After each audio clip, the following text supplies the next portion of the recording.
Hi, today we're going to be looking at part 3 in our series on the primary duty of care for Australian businesses under the Australian Work Health and Safety legislation. My name is Michael Terry, I'm from Momentum Safety and Ergonomics, and this is the 5-Minute Safety Series.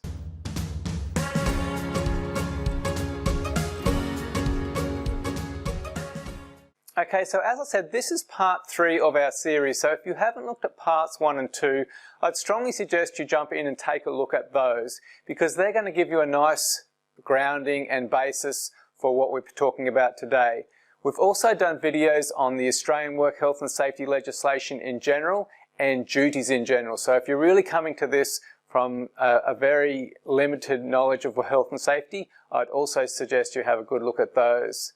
Today we're going to be moving through 3 key topics which are part of that primary duty of care, and the first one we're going to have a look at today is information, training and supervision. So this element is one that's strongly linked to another one that we've looked at so far, which is safe systems of work. We need to have safe systems of work, but this particular element tells us that we need to also make sure that our workers are able to do that, have the knowledge to do that, to be able to do it safely, and also that we supervise them while they're doing that. So what's this going to actually look like? Well, some examples might be some hazard awareness, it could be hazard and incident reporting. These are the types of safety information and training that you might be considering. It could be safe work procedures, emergency procedures, something like safe operating of plant, and even the knowledge from the business that our workers are licensed to operate that plant. There will be training and competency involved in that as well. So that's the information and training side of things. But what about supervision? Supervision is one of those ones that I think most businesses don't quite get to. They can be quite good at covering the training side of things, but they don't actually make sure that their workers are following through and doing what they've been taught to do, and that's what supervision's all about. So the big question, of course, we might ask there is, how much supervision do you need to have? And the answer, of course, is that the supervision needs to be necessary to protect all persons from risk to their own health and safety arising from the work carried out by the business or undertaking. That's straight from the Work Health and Safety Act. So that means for new workers, that supervision requirement is going to be quite high. For existing workers who have a lot of experience, again, that's probably going to be nowhere near the amount of supervision required. But there will be some required, and it is an important part of this element. So how do we do it? How do we go ahead and get this right as far as making sure we have a good training system in place? So let's take a closer look at the things that we might need to do.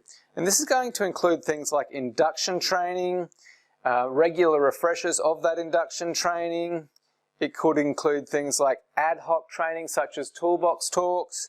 It could be formal training and license verification. Those are the sorts of things that we're going to be talking about. Okay, so let's go on to talk about adequate welfare facilities for our workers. So this particular element is more about comfort than it is health and safety, but it is actually about both, and it's strongly linked to another element, which is safe work environment. But what specifically is this one talking about? Well, the things that often we mention here are things like basic things like good, clean lunchrooms and hand washing facilities, drinking water.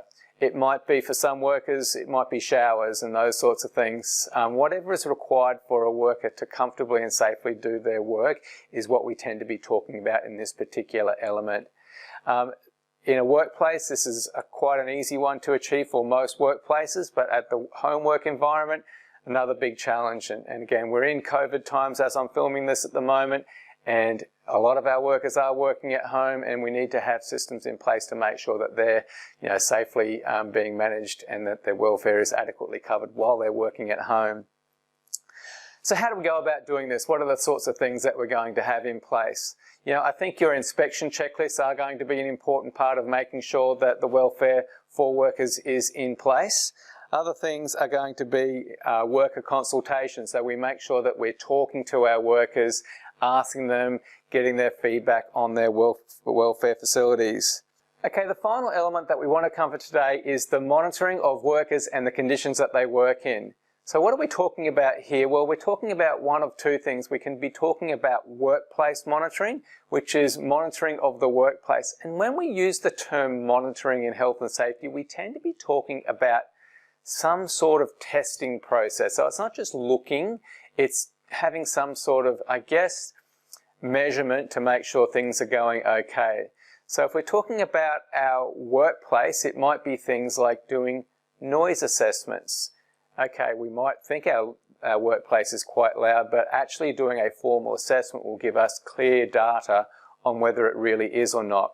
It could be workplace atmosphere monitoring, same thing. We can never be sure until we get these things properly tested. If we're talking about our workers individually, then we're going to be talking about things like doing medical tests, blood tests, hearing tests. Again, not all workers are going to be needing this, but these are some of the things that will be important for some workers so that we can pick up if they're having any problems, or maybe something like a hearing test can be an early identifier for potential hearing problems into the future. How do we do this, or when do we do this? Our risk assessment process is going to be the thing that we need to use to determine when we're going to need to do this. And once we do determine by risk assessment that something like this is actually needed, it often is one of those things that you do need to consult with specialists in the area. So there we go, guys. That's 3 more elements of the primary duty of care, and they're the ones that we're going to cover in this particular series. There is other ones to do with things like if you accommodate workers in your own accommodation, and there's also a whole raft of duties for employers who manufacture, supply, import, those sorts of things, making sure that the product or service that they provide is safe and effective. So if you're a business that does manufacture, you should also review those duties which come up in the sections following from the primary duty of care in the health and safety legislation.